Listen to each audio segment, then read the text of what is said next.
이게 그 한계 효용이 중요한 개념이 되는 이유는요. 이런 거지. 어린 시절에 소꿉친구가 오랜만에 한 10년 만에 연락이 왔어. 친구야 보고 싶다 해서. 그래서 언제 끝나냐, 회사 언제 끝나냐 해서 퇴근 시간에 맞춰서 내 회사 근처까지 오겠대. 같이 밥이나 먹자 해가지고. 그러면 오랜만에 한 10년 만에 온 친구인데 내 나와바리까지 온다는데 네가 먹은 건 네가 내고 내가 먹은 건 내가 이렇게 할 수 없잖아요.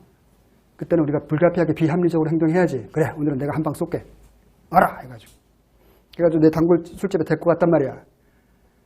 처음에 주문할 때 아줌마 여기 소주 한 박스요 이렇게 해 처음부터? 그렇게 안 하죠 여러분들. 일단 뭐 소주 파면 소주 한 병 주세요. 맥주 파면 맥주 한 병 주세요. 이렇게 한단 말이야. 친구야 받아라. 오랜만이다. 건배! 젊은 가수에 불을 당겼어. 아줌마 한 병 더! 하는 순간 이게 마지날이야. 이해되십니까? 한 병 더! 이렇게 외치는 순간 마지날이야 이게. 한 병 더! 한 병 더! 그날따라 어린 시절 얘기하니까 막 흥이 났단 말이야. 오버페이스 한 거지. 응. 그래가지고 다음날 일어나서 후회하는 순간 난 비합리적으로 행동한 거지. 최적화를 시도를 못한 거야. 왜 여러분들 어떤 때는 이렇게 회식하고 난 다음에 뒷날 깔끔하게 일어나서 오히려 스트레스 풀리는 격 있잖아. 그때 먹은 술량이 최적화야. 그런데 옆에 있는 동료가 자꾸 2차가 해서 막 꼬셨단 말이야. 그래 갔다가 뒷날 아이고 나 저 조퇴하겠습니다. 이거 비합리적인 거지. 최적화를 시도를 못한 거죠. 그렇죠? 그래서 다 회식이 끝난 다음에 그 주인 아줌마한테 아줌마 우리 얼마야 했더니 되게 많이 먹었어. 이거 알고 소주 20병이나 먹었네. 한 박스 이렇게. 토탈 한 박스. 우리가 분석하는 건 정양 분석이야. 양을 주로 분석한다고요. 정성 분석은 이만큼밖에 안 나와. 따라서 그냥 거의 100% 양을 분석한다고 보시면 되고요.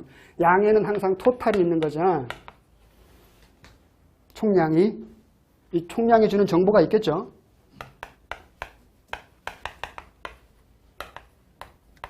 이런 관계가 있는 거죠. 이렇게. 추가한 양이 존재하잖아. 한계량들이. 이걸 다 더하면 총량이야. 그죠? 어렵지 않잖아요. 추가한 양을 다 더하면 총량. 아까 미분 얘기하니까 끄떡끄떡이신 분이 계시니까 수학에 조예가 깊으신 분이 계시니까 제가 오해가 없도록 하기 위해서 확실히 하겠습니다. 만약에 우리가 한 게 이렇게 정수 단위면 시그마, 무리수 단위면 인테그럴, 적분. 없구나. 조예가 깊으신 분이. 시그마로만 하겠습니다. 시그마로만. 아무튼 다 더하면 총량. 이거 뭐 어려운 거 아닌데 뭐 이거 왜 설명하느냐. 소주 한 병째 먹을 때랑 두 병째랑 기분 똑같아요? 세 병째는? 네 병째는? 만약에 매 병째 기분이 똑같다면 평균이라는 개념만 있으면 다 설명이 돼요. 평균. 에버리지. 평균 효용. 이렇게. 그런데 평균 효용이라는 개념이 안 나와. 우리 경제학 책에. 그게 의미 자체도 무의미할 뿐더러 평균 효용에 주는 정보도 거의 없다는 거죠. 하지만 한계 효용이라는 개념 우리 쓰고 있잖아요. 그죠? 몇 병째. 이게 중요하다는 거지. 아까도 말씀드렸지만 몇 병째까지 딱 먹고 헤어졌더니 다음날 깔끔했어. 그 몇 병째, 그 점을 찾는 거지. 그게 최적화점이야. 내가 예컨대 소주 3병 딱 먹고 친구랑 깔끔하게 차 한 잔 마시고 헤어졌더니 다음날 스트레스도 없고 출근하는데 아무 이상이 없더라. 그러면 나는 그 술은 3병째만 먹었어야 돼. 이해돼요?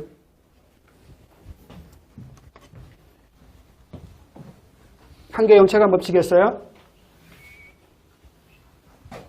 자, 문제는 이 한계용 이론은 아까 기술적 효용을 전제로 하고 있다. 따라서 비현실적이다. 좀 더 현실적인 놈 서술적 효용이란 말이에요.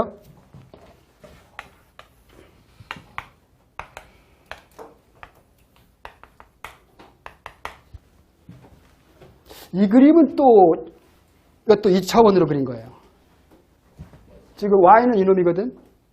X는 요놈이고 오히려 이놈이 숨어 있어요. 만족감이. 이 그림은. 그렇죠? 자, 그러면 이 그림의 의미를 보세요. 한 점을 찍어 보겠습니다. 이때 나는 X를 X제로만큼 Y를 Y제로만큼 소비하는 거지. 이때 느끼는 만족감이 있겠죠. 지금 서술적 효용이야. 무차별 곡선은 서술적 효용. 이때와 동일한 만족을 주는 또 다른 상품 조합이 있다는 거지. 예컨대 여기 이렇게 나는 요 쌍으로 소비하든 요 쌍으로 소비하든 만족이 똑같아. 동일해. 동일하다는 그 표현을 무차별이라고 표현한 거예요. 무차별. 영어로 indifference거든. indifference. 차이가 없다. 무차별. 만족이 무차별하다. 만족이 동일하다. 이런 뜻이에요. 이렇게 소비하든 이렇게 소비하든 만족이 똑같다.